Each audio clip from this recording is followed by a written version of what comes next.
Welcome to Larry's Library. If you've been here before, welcome back. If you're new, you just stumbled upon this channel, the only thing you need to know is that I'm an old Gen X geek that has been collecting comic books and consuming pop culture since probably around 1977. So that's the perspective you're going to get here, and I hope you like it. This being the first Tuesday of a new month, I do a thing called Top 10 Tuesday. And this time around, we are going to take a look at my top 10 favorite comic books of 1973. But before I get into that, I do like to sort of set the stage and take a look at some other pop culture things that went on that year, things that I enjoy, and I'm talking about movies and music. So, as are most of my top 10s, I'm not saying that these are the best of that year or the most seminal of that year and whatever it is I'm counting down. They are simply my favorites. So, if I left out some of your favorites, feel free to talk about those down in the comments after you watch the video. I look forward to reading those. Also, sometimes I leave things out that I very much do enjoy or will enjoy, but I just haven't read it or heard it or watched it yet. So I'm only counting things that I've actually experienced. I mean, how can they be my favorites if I've never read it, right? That's my perspective. So let's get into it. First with movies. And of course, in 1973, I was only like 5 years old. So I hadn't actually watched, heard, or read these things until years later. Walt Disney animated Robin Hood in 1973. Love that movie. Love the music from it. We'll never forget it. In 1973, George Lucas directed a Francis Ford Coppola production called American Graffiti. Love that so much. If you haven't seen American Graffiti, go check that out. It's got hot rods. It's got Harrison Ford. It's wild. Richard Lester directed an all-star cast that included Michael York, Oliver Reed, Richard Chamberlain, and Raquel Welch in The Three Musketeers. That was a good one. Very funny and action-packed. Written and directed by Michael Crichton, the OG Westworld came out in 1973. Yul Brynner. I mean, it's really good. So crazy. If you like the newer Westworld, go check out the original. See where it came from. The fifth and final film of the original Apes saga, Battle for the Planet of the Apes. That was a 1973 release. The original Wicker Man came out in 1973. And that starred Edward Woodward, Christopher Lee, and the enigmatic, unforgettable Britt Eklund. Terrence Malick wrote and directed one of my favorite movies of all time in 1973's Badland. That is a powerful, powerful movie. Martin Sheen and Sissy Spacek are mesmerizing in this beautifully shot crime thriller. It's really something. Now, as for music, another huge year. Aerosmith's self-titled debut album came out in 73. Pink Floyd's epic, The Dark Side of the Moon, that was a 1973 release. One of my favorite bands, Mott the Hoople, their sixth studio album, I should say. It was called Mott. That came out in 73. Led Zeppelin's fifth album, Houses of the Holy. That was from 1973. So, now that we've set the pop culture stage, let's talk about comic books. At number 10, I have Submariner, number 66. Now, I could have picked really any Submariner issue from that year, and it would probably work. Except, I haven't read all of them yet. I tried to collect this series so many times in the past, never got even half of the issues. And it's not been collected in a form that I wanted until recently. Volume 1 came out. So I haven't read all of this. So, keep that in mind when you realize why I chose number 66. This was toward the end of that run. I think it went like 72 issues, something like that, 74. This was near the end. But I picked this one up at a yard sale as a little kid. Was intrigued by this beautiful, colorful cover right away. This one was written by Steve Gerber, penciled by Don Heck, inks by Don Perlin. Don Perlin, known as a penciler, but he was a pretty good inker too. This cover is by Gil Kane and Mike Esposito. He said, I haven't read this whole series yet, but I remember this being one of the first issues of Submariner I did have and I read. Love this so much. Love that Orca character and this beautiful dynamic cover. Hopefully Marvel will finish collecting the rest of this series in omnibus format. And it'll probably take at least 2 more to get to the end of this series. Have the first one. So, high hopes. Now, at number 9, I have Strange Tales, issue 169. This is Brother Voodoo, written by Lynn Wein, pencils by Gene Colan. The inks by Dan Atkins and John Romita Sr. This cover is by John Romita. This is the first appearance of Jericho Drum, aka Brother Voodoo. Later he was renamed Dr. Voodoo. This is collected in the Marvel Horror Omnibus Volume 1. But I had this single issue at one time, I'm pretty sure. But that's lost to the ages for now. At number 8, I have Tomb of Dracula issue 10. Now, I have read the entire Tomb of Dracula run. Loved it. One of my favorites of all time. So I could have chosen really any issue of Tomb of Dracula from 1973. But in this case, I chose issue 10. This was the first appearance of Blade, who looked very different than later incarnations of the character, but this was the beginning. Written by Marv Wolfman, pencils again by Gene Colan, inks by Jack Abel. This cover is by Gil Kane and Tom Palmer.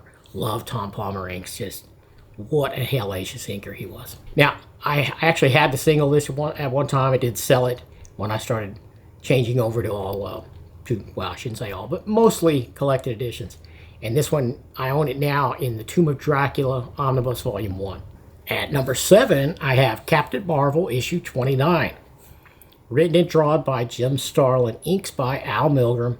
Heck of a team there. Cover by Starlin and Milgrom. Jim Starlin takes over the title as solo writer and penciler with this issue. And Captain Marvel is transformed a little bit here. He gets his cosmic awareness at this issue. He's crowned protector of the universe. So this is Jim Starlin seizing the reins and taking this character further than he'd ever been taken before. Just love cosmic Jim Starlin. And this is a seminal Jim Starlin cosmic issue in my mind. If you haven't read that one, check it out. So this one is reprinted and collected in Captain Marvel Omnibus Volume 1. I have that one. It's collected in a number of ways, but that's one place I have it. This one is also collected in the Thanos Wars, let's see what's this called. Thanos Wars Infinity Orange Omnibus. And that is another really good cosmic Marvel omnibus if you want to get it in that form. But yeah, wherever you get it, you can't go wrong. This is a great one. Now, at number 6, I have Amazing Spider-Man issue 121. The Night Gwen Stacy Died is the story. And this is written by Jerry Conway, powerhouse writer from the 70s. Pencils by Gil Kane. Inks by John Romita Sr. and Tony Mortellaro. This cover is by John Romita Sr. also. This is collected in the Amazing Spider-Man Omnibus Volume 4, and that's how I own it right now. Now, I never had this original single issue, but I did have the Marvel Tales that reprinted it. I remember reading a lot of the old Marvel Tales reprints as a kid. I would find them cheap in like the 20-center box, and just love this era of Spider-Man. Such good stuff. And that's number 6. Now, at number 5, I have the next issue of Amazing Spider-Man, issue 122. I will never forget this iconic cover here. This is by John Romita Sr., this cover.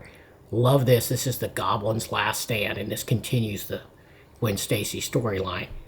So good. This thing is legendary for a reason. It's just comic book greatness right here. Written by Jerry Conway, still yet, same team. Gil Kane on pencils. Inks by John Romita Sr. and Tony Mortellaro. This is collected in the Amazing Spider-Man Omnibus Volume 4, once again. But I'm sure it's in a lot of formats. There's Epics probably that collect this. There's all kinds of trades. There's probably facsimile editions, I imagine, by now. And you can always try to get those Marvel Tales reprints, which are much easier to obtain than the original issues of the series proper. But yeah, this is a high point of Marvel Comics, certainly in the 1970s. Great stuff. Never will forget Green Goblin on that bat glider, that sled thing that he flies through the air with. Just love that. Ate that up as a kid. Love that villain. And number 4, I have my first DC entry in this top 10, Swamp Thing issue number 4. And once again, I could have chosen numerous issues of Swamp Thing from that year. They're all great stuff. But this one is Monster on the Moors. Always loved werewolf tales, and that's what you got here. Swamp Thing meets up with a werewolf on the Scottish moors, and it is just awesome. Lynn Wein writing, Art by Bernie Wrightson. He's doing the pencils and the inks. This cover is by Wrightson. This is just comic book greatness. If you're not a Wrightson fan now, it's probably just because you haven't read any Wrightson. Check out some Bernie Wrightson art if you haven't already, if you're not already a fan of this legendary comic artist. And this is one of the greats here. Swamp Thing issue 4 is number 4 in my countdown. Swamp Thing issue 4 is collected in a number of ways. You can get it in the Swamp Thing Omnibus. You can get it in the Absolute editions. I own it in several formats. At number 3, I have Fear 19, aka Adventure into Fear, issue 19. This is written by the legendary, I use that word a lot, but hey, I'm dealing with legends here. Steve Gerber writing this one. One of my favorite writers of all time, Steve Gerber, was weird and wonderful. Pencils here by Val Merrick, really good stuff. Inks by Sal Trapani, not sure the pronunciation on that one. Cover by Gil Kane and Ernie Chan. That is the nice combo because Gil Kane is a little sketchier sometimes and Ernie Chan is a little bit heavier inker, and they really complement each other. I really like the look of that. First appearance of Howard the Duck in this one. I think he was an unnamed duck. I don't think they call him Howard yet. But he came from the demented mind of Steve Gerber. This is collected in the Howard the Duck Omnibus. I have that. Adventure into Fear Omnibus. It's in there. And it's also in the Man-Thing Omnibus. I happen to own it in 3 different ways. And I even had the single of this at one time. But I had sold off a lot of my single issue collection by the time I got these Omnis. But yeah, this is a wonderful story. It's dealing with dimensional travel, and Man-Thing is this sentinel of something called the Nexus of All Realities, which happens to be in the Florida swamps, if you didn't know that. But yeah, there's a whole lore to this, and Steve Gerber was a master of this sort of thing. What a hellacious writer was Steve Gerber. That's number 3. Now, at number 2, I've got more Man-Thing. This is Man-Thing issue number 1. And this continued right from that Fear issue, I believe. And this one was called, the story here was called Battle for the Palace of the Gods. And this continues more of that dimensional spanning storyline from writer Steve Gerber. Same team on art, Val Merrick on pencils and Sal Trapani on the inks. Check out this gorgeous cover here. This is by Frank Brunner. And this is collected in the Man-Thing Omnibus, which I think uses, the one I have uses a different cover, but this is the cover on certain variants of that Omni.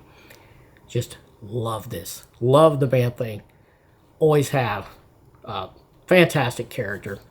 Similar in outer appearance to DC Swamp Thing, but not related much other than they're both muck monsters. But very, very different creatures, even though they look similar. But that's number 2. So what is my number 1 favorite comic book from the year 1973? My number 1 favorite of 73 is Kull the Destroyer issue number 11. So this was the first Kull issue where they called him the Destroyer. It had been Kull the Conqueror, and with this issue they renamed it the Destroyer. And check out this gorgeous cover. This cover is by Mike Plug. This copy I'm showing a scan of here is the original issue, which I own all the Kull single issues. And this one is signed by writer Roy Thomas, who also wrote the comic book, of course. I wish I could say I'd met Roy Thomas myself, but I did not. My daughter, Kristen, she graciously got this signature for me after waiting in a hellaciously long line to do so. But yeah, this is one of my favorite comic books of all time, and certainly of that year. Like I said, Roy Thomas adapted this from the Robert E. Howard original story, which was called By This Axe I Rule, which they put on the cover here. But interior, it says King Kull Must Die. That's the storyline, or the story name that they have in the inside here. Art by Mike Plug, pencils and inks. Mike Plug, best known probably for his monsters and creepy stuff from the 70s, but he was great on Kull. Kull had usurped the throne of Valusia, if I remember right. Hopefully I'm getting this right. And by this point, many of the people in his staff were actually trying to overthrow him and usurp him. They're trying to usurp the usurper, you might say. But they all plotted against him and launched this attack on him. And by the end of this issue, by the midpoint and then the end, they're sending all these people after him. And he's just on this stone dais, like, with his huge battle axe. and they're coming at him from all sides, and he's just killing people from left to right. He is just annihilating it. They can't send enough people at him. He's wounded, he's bleeding, and he's got the axe. I remember it. In fact, I'll show a scan of this if I can. And he's like, who's next? Something to that effect. Who's next? I'm not looking at it. I don't have it in front of me, but that's my memory of it. It's like, who dies next, you know? And they're all like, you know, it's great. The ending to this one is just incredible. Love this story. It's one of my favorite Robert E. Howard stories of all time. And this adaptation is one of my favorite comic books of all time. This is collected in the Cull the Destroyer omnibus. But like I said, I have the original as well. Let me show you the difference between the colors here. Now, granted, my copy of the single issue is not in mint or anything, so some of this is fading. But here's, you know, you've been looking at my cover of my copy of the single issue. Now, look what they did with the color for the cover of the omnibus. Same cover, same image, but with modern coloring and printing. You know, I gotta say, I love them both. A lot more red in the omnibus cover. More orange and brown hues in the original, at least my copy of it. If you've got a better sample of that old comic book, it may be more vibrant than mine, but I love them both a lot. Which do you like better? Let me know down in the comments. But if you're a Robert E. Howard fan, a Conan fan, a Cull fan certainly, and you haven't read this issue, oh man, do so. It's fantastic. And that's why it's my #1 pick for my favorite comic book of the year 1973. So, what are your favorites from 1973? I'm sure there's many that aren't on my list. Let me know down in the comments if you like. And subscribe if you haven't already. Love for you to come back, check out more of my videos, more of my top 10s, and I'll catch you next time.